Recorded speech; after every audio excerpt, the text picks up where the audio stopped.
Hi, this is Jason, and today I just want to talk about Crypto.com's mainnet launch and also give a little demonstration on how you can change your CRO in your app into CRO native on the mainnet essentially.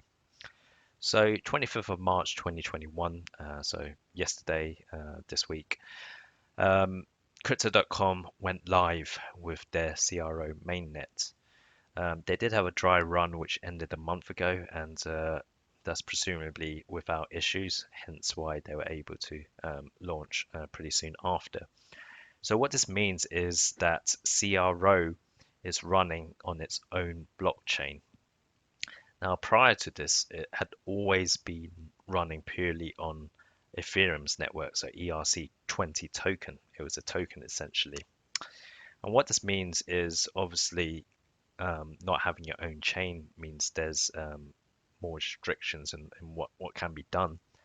And also, most importantly, is the fees. The Ethereum gas fees have just been going to astronomical levels, and with the price increase and with more congestion, it's been pretty unbearable at times and not transactable without having to pay these substantial gas fees. Now, what mainnet offers CRO is lower fees, and these are significantly lower fees, as we'll see soon. And what this means is it is ideal as a payment form. Now, what this mainnet does for CRO is allow that. And what that means is it is pretty primed for adoption in that sense. It is probably one of the closest tokens to adoption.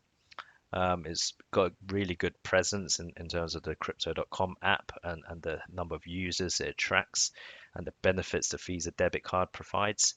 This is big in terms of the mainnet launch because it allows for now the crypto pay to expand. So what the crypto pay is essentially, very basic terms, is similar to Apple Pay, for instance. So now that the transaction fees are reduced to next to insignificant, basically, that really sets them up to capture the market and adoption.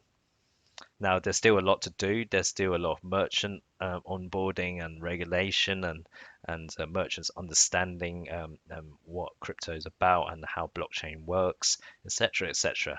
But it is a first step, a first significant step towards adoption. So personally, I am very, very bullish on CRO and Crypto.com in general. So now I'll turn over to the Crypto.com app just to show you what you need to do in order to change your CRO on your app, which is ERC20, to sit on the mainnet and be the native token of CRO. So what you do is you click on transfer and then you can click on withdraw. And then here, if you have your DeFi wallet linked to the Crypto.com app, then this should be all set up. So all you have to do is click on the DeFi wallets and then select Crypto.com, i.e. CRO coin. Then here you have two options really.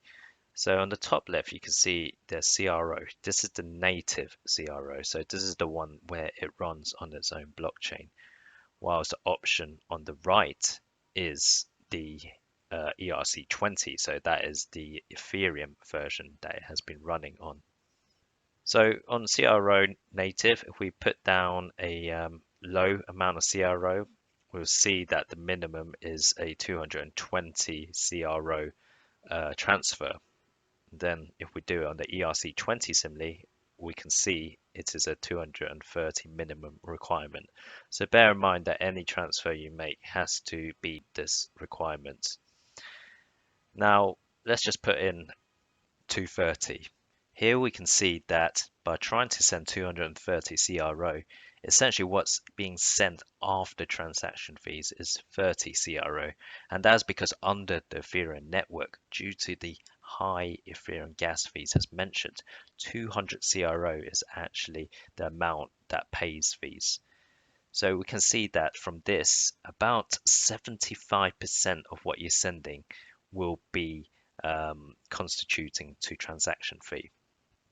So that leaves very little. Conversely, if we look at sending or transferring CRO native, here we can see by sending 230 CRO, pretty much all of that is being sent and very, very little is in transaction fees.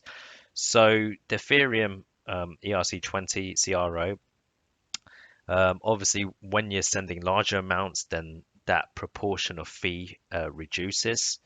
But when you're sending small amounts, then the fee becomes very significant. So those are the main differences, and we can see that it is like night and day, essentially. They're complete polar opposites. So that is why there has been so much about the Ethereum gas fees, and you can see how this is a limitation for wider adoption. And now that CRO has its own mainnet blockchain, with little transaction fees, they can go on to trying to penetrate into that market essentially.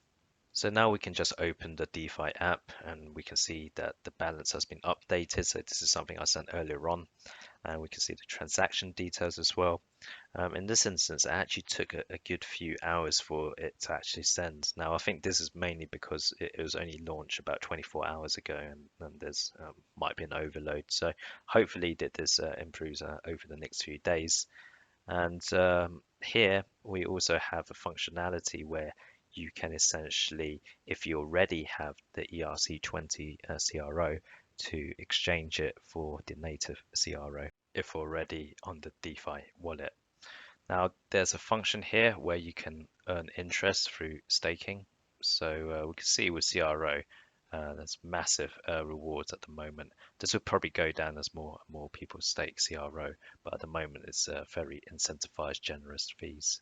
Further, you can also download the Chain Desktop wallet, which essentially shows a similar information, and you can click on that transaction. And like the Ethereum Blockchain Explorer, it just gives you the details of the transaction, block rewards, transaction fees, etc.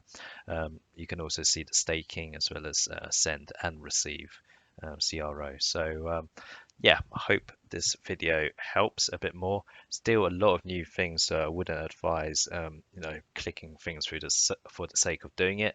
Properly understand what you're doing, because blockchain and the kind of apps and whatever is related to it can be complicated, as it is a new concept and people have to take time to understand.